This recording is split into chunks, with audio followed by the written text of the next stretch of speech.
아마 감축들이 옵니다.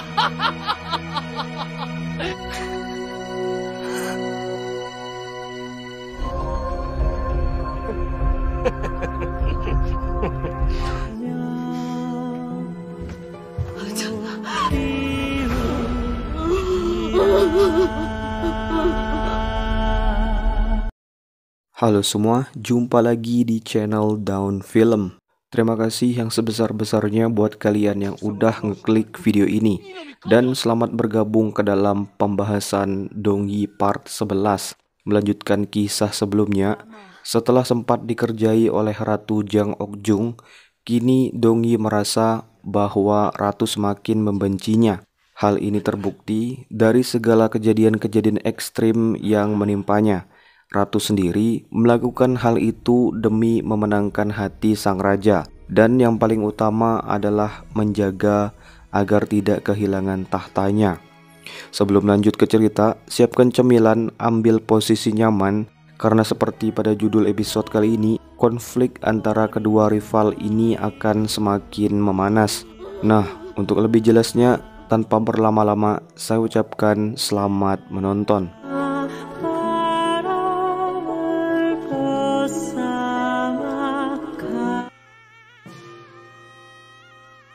Cerita dimulai ketika para utusan Shing benar-benar mengunjungi Joseon. Kedatangan mereka menjelaskan bahwa apa yang dikerjakan oleh Jang Hee selama ini tidak sia-sia. Tentunya hal ini menjadi kabar gembira bagi Ratu. Hari itu mereka bersorak selayaknya telah memenangkan sebuah permainan. 마마 감축들이 옵니다. Lain halnya dengan Dongyi, setelah berhasil menggagalkan tindakan pengkhianatan di Uiju, ia merasa bahwa hanya dengan memiliki arsip registrasi tidaklah cukup kuat untuk menghentikan rencana Ratu Jang Ok-jung, mengingat para utusan tetap mengunjungi Joseon. Untuk itu, Dongyi memutuskan agar menyerahkan dokumen tersebut kepada raja. Namun, hal itu segera dihentikan oleh Yonggil. Ia merasa bahwa tidaklah bijak jika Dongyi kembali membahayakan dirinya.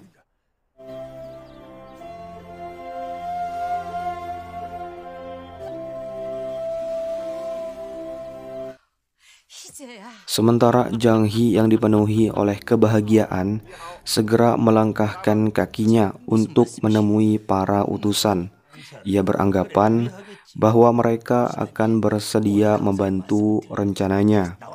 Namun betapa terkejutnya ia setelah mengetahui bahwa kedatangan utusan itu sebenarnya bukan untuk memenuhi harapannya, melainkan untuk menagih hutang kesepakatan sewaktu di Uiju. Seketika Jang Hee terperangah dan menyadari bahwa arsip registrasi yang sempat ia serahkan ternyata adalah palsu. Dalam keadaan panik itu, Yontae muncul dan mengagetkan Jang Hee yang sedang memasang muka masam. Dengan sedikit mengoloknya, ia mengumumkan kepulangannya setelah memperoleh panggilan khusus dari raja. Yontae sendiri ternyata memperoleh penghargaan dari raja setelah menunjukkan kemampuannya di Uiju. Kini Yontae dipercaya sebagai seorang inspektur yang akan berkecimpung ke dalam dunia politik dan administrasi. Dengan kemampuannya itu, ia dipercaya untuk membuka setiap langkah yang nantinya bakal dipilih oleh Dongyi. Mudahnya Yontae ini akan menjadi seorang tangan kanan bagi Dongyi. 천상국 마마님, 소인 시문태, 마마님께 문을 올립니다.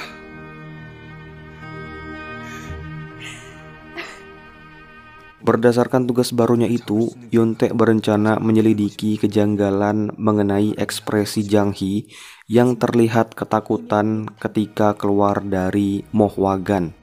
Ratu yang merasa bahwa rencananya akan berhasil, terpaksa harus mengakhiri kesenangannya. Dikarenakan Jang Hee mengakui bahwa apa yang ia kerjakan telah gagal. Arsip registrasi yang seharusnya dijadikan sebagai sogokan untuk mempercepat pengakuan putra mahkota ternyata adalah palsu. Akhirnya, semua tuduhan itu dilimpahkan kepada Yonte karena sedari awal Jang Hee sangat mencurigainya. Pada saat yang sama, Hyun menugaskan Taepung dan Huyang untuk mengorek informasi dari orang-orang terdekat Dong Yi, yaitu Hwang Sik dan Yongdal. Mereka sengaja dijamu dengan makanan mewah agar buka mulut mengenai asal-usul dan latar belakang kehidupan Dong Yi. Namun apa yang terjadi? Tidak ada satupun informasi yang berhasil mereka dapatkan. Kegagalan itu kembali membawa Hyun ke hadapan Ratu, dan dari sinilah Ratu berambisi untuk menjalankan rencana barunya.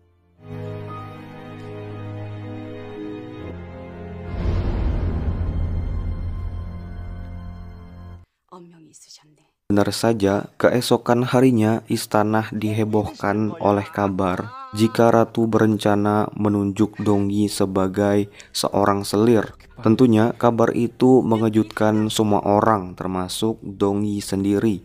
Ratu beralasan bahwa ia sangat menghargai keberadaan Dong Yi dan sangat ingin agar Dong Yi selalu berada di dekat dengan Raja Pret. Menanggapi keputusan itu, Dong Yi memutuskan untuk menemui Ratu. Pada pertemuan itu, secara terang-terangan Ratu mengatakan bahwa setiap orang yang hendak menaiki puncak harus memperlihatkan identitas dan memiliki latar belakang yang jelas, di mana setelah kembali dipikirkan ternyata Ratu berencana untuk membongkar identitas asli Dong Yi. Nah, bakalan gawat nih kalau sampai kebongkar. Dong Yi yang tak bisa menentang perintah tersebut terpaksa memasuki jebakan yang telah dibuatkan untuknya. Beruntung, Junsu telah mengantisipasi hal itu. Sebelum Dong Yi menginjakkan kakinya di kerajaan, ternyata Junsu telah menghapus semua identitas dan keberadaannya, hingga ia telah mempersiapkan sebuah rencana khusus untuk menjawab permasalahan ini. Dan benar saja, keesokan harinya Junsu ditemani Sulhi segera menjalankan rencananya itu.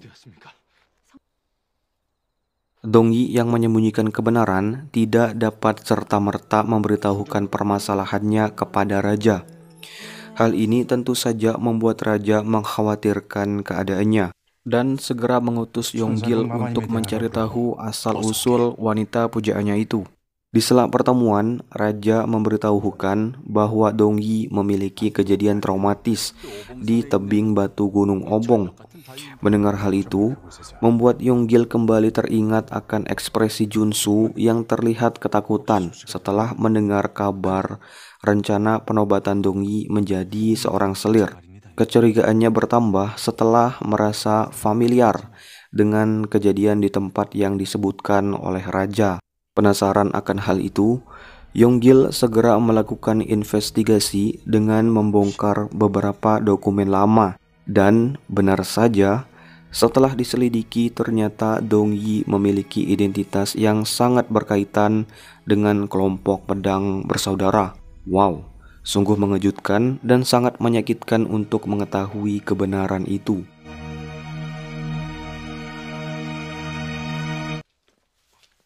Pada saat yang sama, untuk menjalankan rencananya, Yonte meminta bantuan kepada Dayang Jung dan Jung Im untuk membawakan seragam seorang penerjemah. Kemudian dengan ide gilanya itu, Yonte memberanikan diri memasuki Mohwagan dengan menjual nama Jang Hee. 라이더, 이관. 이관? 장희재 영감과 함께 뵀을 때 제가 통역을 맡지 않았습니까? 아, 이제야 기억이 나는군요. 안에 진대인 계십니까? 계십니다. 안으로 드시죠. Dari apa yang ia lihat, ternyata Jang Hee sedang kelabakan karena arsip registrasi yang sempat ia berikan ternyata merupakan barang palsu. Menengahi pembicaraan itu, tiba-tiba Yonggil memutuskan untuk menemui Dong Yi. Tanpa banyak basa-basi, kedatangan Yonggil langsung menanyakan apakah Dong Yi merupakan orang yang sama dengan Dong Yi yang selama ini sedang dicarinya. Menyadari bahwa identitasnya telah diketahui, akhirnya secara terpaksa Dong-yi mengakui kebenaran itu. Ia mengaku merupakan seorang putri dari Hyewon, ketua kelompok pedang bersaudara yang telah melakukan tindak kejahatan dan telah mengkhianati kepercayaan Yonggil dengan melibatkan sebuah kejadian untuk membunuh ayahnya di masa lalu. Terkuaknya kejadian ini menyebabkan keretakan hubungan antara Dong-yi dan Yonggil. Setelah mengetahui kebenarannya, Yonggil segera mengerahkan anak buahnya, Hwang Jung-gu dan Han Jang-bu, untuk membawakan beberapa dokumen lama mengenai kelompok pedang bersaudara. Misi tersebut dilaksanakan bersamaan dengan kepulangan Junsu, yang pada saat itu menyadari bahwa pengawal istana sedang membongkar kasus lama. Untuk memastikan kebenaran, Junsu segera menemui Yonggil.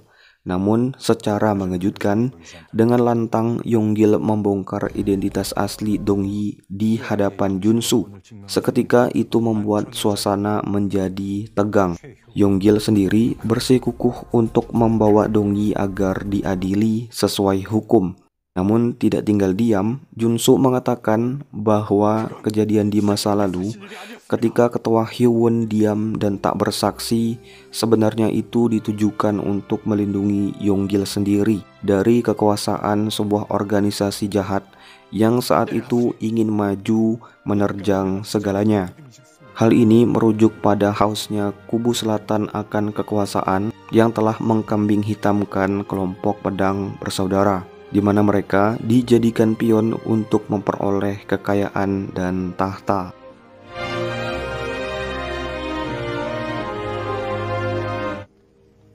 Sementara Yontae yang sebelumnya telah menemui Yonggil merasakan bahwa baik Dong-yi maupun Yonggil sendiri, keduanya sedang mengalami situasi yang cukup rumit. Untuk itu, ia memutuskan untuk mengulik informasi mengenai Dong-yi dengan menemui Hwang Sik dan Yongdal. Seperti yang ia ketahui dari Solhi bahwa Dong-yi memiliki seorang kakak yang dulu pernah menjadi seorang pemusik istana. Pada kesempatan ini, akhirnya Yontae mengetahui bahwa sebenarnya asal-usul Dong-yi ini berkaitan dengan masa lalu Yonggil itu sendiri. Dengan sigap, Yontae segera kembali menemui Yonggil. Ia memberitahukan bahwa apapun alasannya, masa lalu akan tetaplah menjadi masa lalu, dan sekarang Dong-yi sedang dalam perjalanan untuk menemui raja. Pada saat yang sama, Dong-yi yang dirundung penyesalan akhirnya memutuskan untuk memberitahukan kebenaran kepada raja. Namun, tiba-tiba pembicaraan itu diinterupsi oleh kedatangan Yonggil. Nah, apa yang terjadi? Dalam kesempatan itu, ternyata Yonggil membawakan sebuah informasi mengenai identitas Dong-yi yang berhasil diambil dari daerah Sungchun, di mana Dong-yi sendiri merupakan anak dari sepasang budak. Ayahnya bernama Chun Mujin dan ibunya bernama Kim Go-mi. Sedangkan kelompok pedang bersaudara disinyalir telah menyelamatkan keduanya dari eksekusi. Tentunya kabar tersebut berhasil meyakinkan raja bahwa Dong-yi merasa bersalah setelah melakukan kontak dengan kelompok pedang bersaudara. Kejadian ini dapat terjadi berkat usaha Yontae. Selain telah berperan besar menjembatani hubungan antara Dong-yi dan orang-orang yang ada di sekitarnya, kini dapat disimpulkan bahwa usahanya itu berhasil menenggelamkan masa kelam itu sedalam-dalamnya.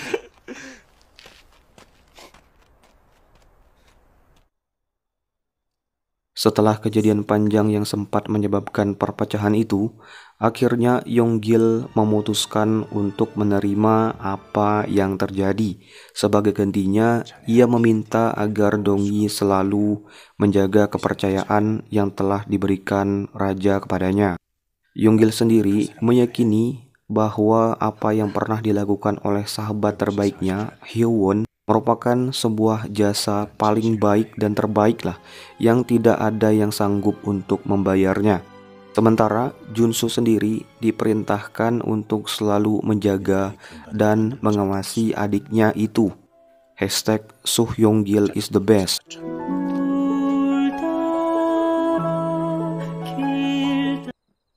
Hal yang sama juga berlaku kepada raja. Ia merasa menyesal setelah mengetahui cerita mengenai asal-usul dongyi, rakyat miskin yang luput dari jangkauannya. Pada kesempatan ini, raja mengungkapkan bahwa ia sangat bersyukur telah menemukan dongyi dan berjanji akan memakmurkan rakyatnya.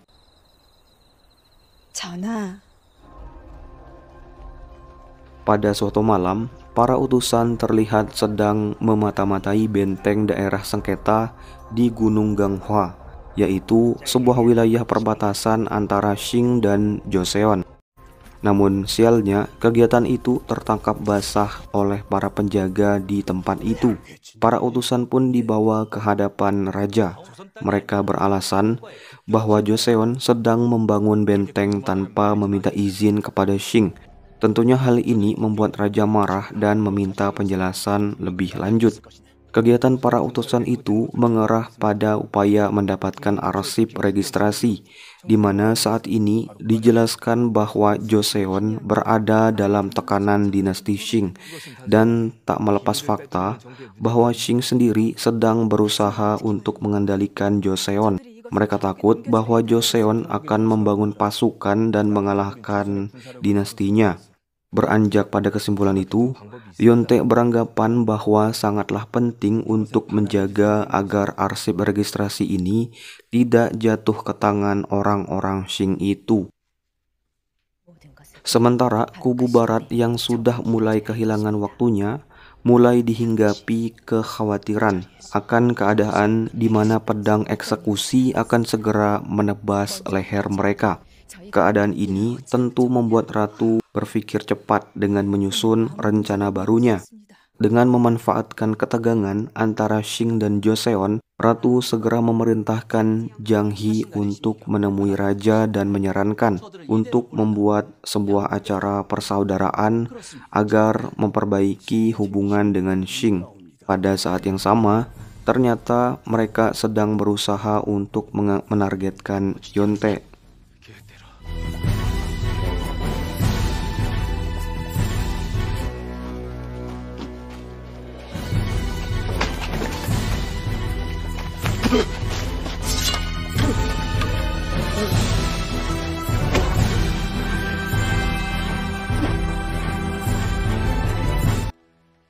Tanpa membutuhkan waktu yang lama, acara persaudaraan pun digelar. Semua orang penting nampak dikumpulkan pada satu waktu yang sama. Hal ini tentu membuat Dongyi merasakan kecurigaan. Namun ketika hendak meninggalkan acara tersebut, kedatangan ratu segera menghadang dan melarangnya untuk meninggalkan pesta itu. Tentu ini merupakan sesuatu yang janggal. Tak lama pesta pun dimulai. Semua orang nampak menikmati suasana yang ada di tempat itu. 시작하라!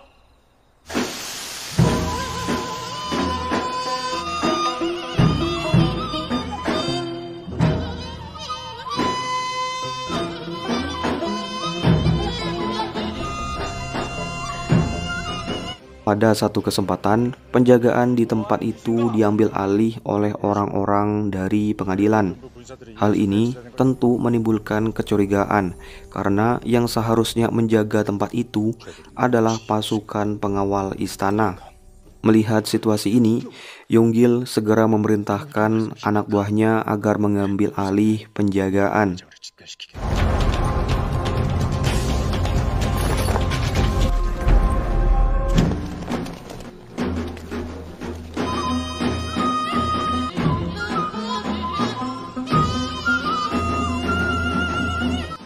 Dari semua kehebohan yang terjadi, ternyata semua ini merupakan rencananya ratu untuk mendapatkan arsip registrasi. Kini ratu berhasil menciptakan suasana istana tanpa penjagaan. Tanpa membuang waktunya, Zhang He segera memerintahkan anak buahnya untuk menyisir setiap rumah yang berhubungan dengan Dongyi.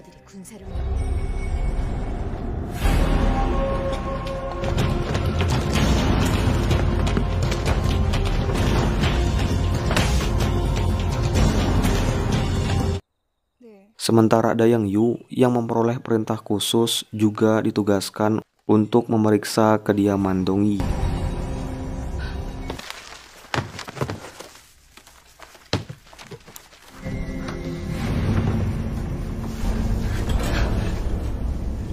Singkat cerita, pesta kini telah berakhir. Dongyi segera memutuskan untuk kembali menuju kediamannya. Namun, di tengah perjalanan, ia bertemu dengan para dayang yang seharusnya menjaga kediamannya, malah memperoleh perintah untuk meninggalkan penjagaan. Tentunya hal tersebut semakin menambah kecurigaannya. Sekembalinya Dongyi, ternyata arsip registrasi tersebut telah hilang dari tempat persembunyian.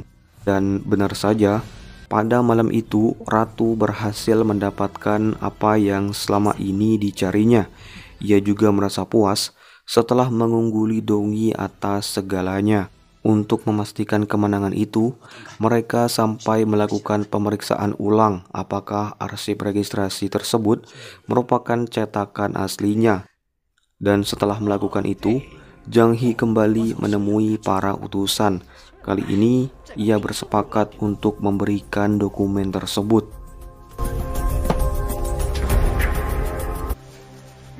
Pada saat yang sama, Yontae yang tertangkap hendak dibungkam untuk selamanya. Namun, tiba-tiba tempat tersebut segera dikepung oleh Junsu yang membawa pasukan pengawal istana.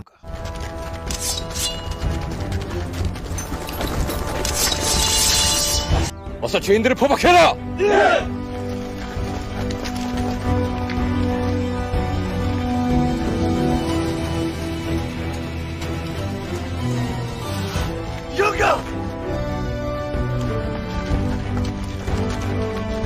Hal yang sama juga berlaku di tempat pertemuan ilegal Zhang He. 군사들이 들이닥쳤다. 내금입니다, 영감.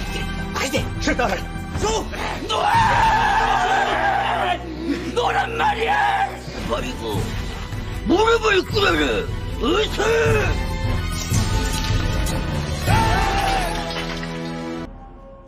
Zhang He yang ketakutan segera bergegas memusnahkan dokumen itu. Namun sebelum berhasil melakukannya, ia dihentikan oleh Yonggil bersama pasukannya. 애를 써서 배수를 했던 것이 아니오. 근데 이리 쉽게 태우려고 하셨소.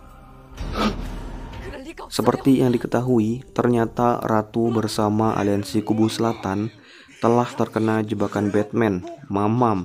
Mereka yang awalnya bersorak seolah menang, kini berbalik menderita. Pusing gak tuh? Awalnya ngasih jebakan, malah terjebak. Tanpa berlama-lama, Raja pun segera disuguhkan dengan kabar mengenai konspirasi pengangkatan putra mahkota. Saking tak habis pikir mengenai apa yang sedang terjadi, Raja berusaha menemui Dongyi dan menanyakan apakah ada keterlibatan Ratu di dalamnya. Di sini Dongyi belum menyebutkan bahwa Ratu juga turut bersalah. Setelah kejadian yang menghebohkan seluruh kerajaan itu, Ratu memutuskan untuk menemui kakaknya. Namun apa yang terjadi? Ternyata para tersangka tidak berada di rumah tahanan, melainkan sedang menjalani siksaan langsung di bawah pengawasan raja. Bisa dibayangkan gak tuh betapa perihnya akan hal itu?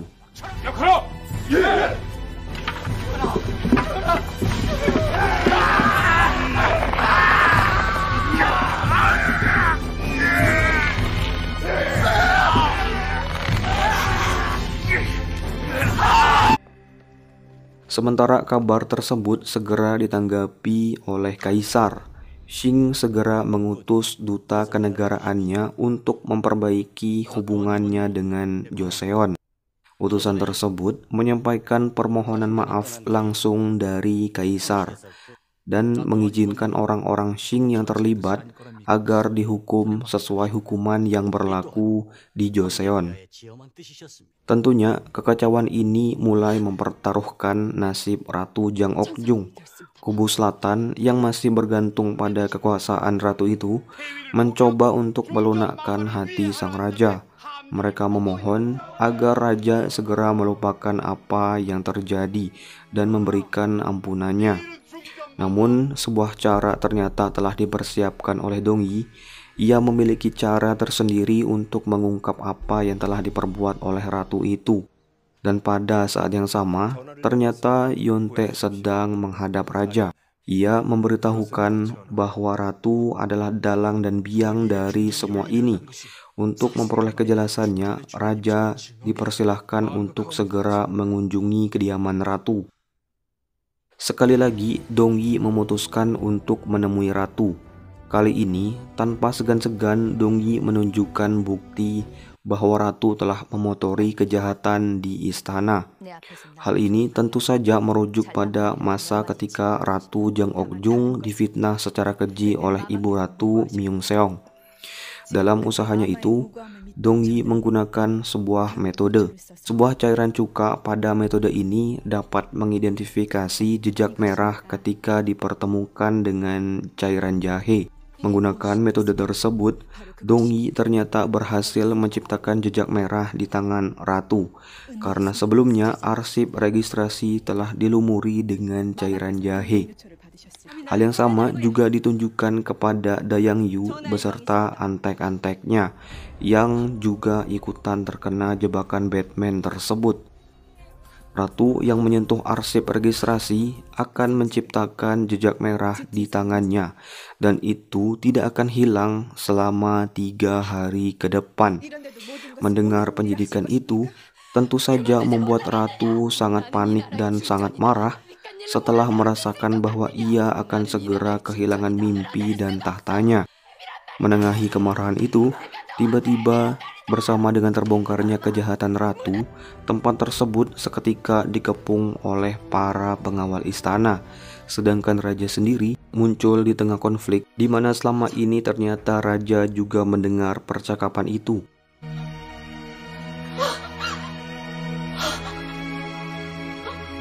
어떻게 전하께서 이곳에 모든 걸 알고 오신 듯합니다.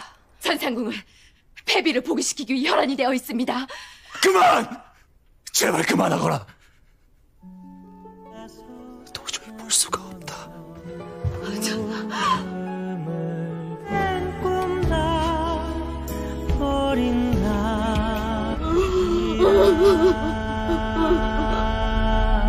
Setelah peristiwa kelam tersebut, raja memutuskan untuk memulai menyingkirkan sisa-sisa menteri yang bermasalah. Para menteri itu termasuk Tepung dan Huyang. Kejadian di mana mereka berencana melarikan diri saat itu dipergoki oleh Hwangsik dan Yongdal. Keduanya segera melaporkan kejadian itu dan berhasil membalaskan dendam atas penindasan yang pernah dilakukan oleh kedua menteri onar tersebut. Sementara kemampuan Yonte dalam membantu Dongyi mulai diakui oleh kubu barat. Ia juga dipersilahkan untuk menemui Ratu In-hyun. Dalam ambisi besarnya, Yonte berencana untuk membantu Dongyi mengembalikan kedudukan Ratu In-hyun di kerajaan. Kubu selatan yang menyadari bahwa ratu tidak dapat digunakan lagi mulai memutuskan untuk melepaskan diri darinya. Mereka secara keji membuang ratu begitu saja dan memerintahkan para tersangka yang tertangkap untuk mengakui bahwa telah memperoleh perintah dari ratu. Tentu saja, hal ini semakin diperparah dengan laporan usaha pembunuhan yang sedang gencar dilaksanakan oleh ratu. Mereka berencana meracuni Dongyi, namun kejadian ini berhasil diantisipasi dengan baik. Jadi Dongyi tidak bermasalah dan aman lah pokoknya. Menyadari bahwa posisinya sudah terpojokkan, malam itu ratu menemui raja dan mengakui semua perbuatannya. Setelah sekian lama, ia diminta untuk mengaku. Namun pada satu kesempatan, ratu sendiri bergumam seakan ia tidak akan menyerahkan kekuasaannya.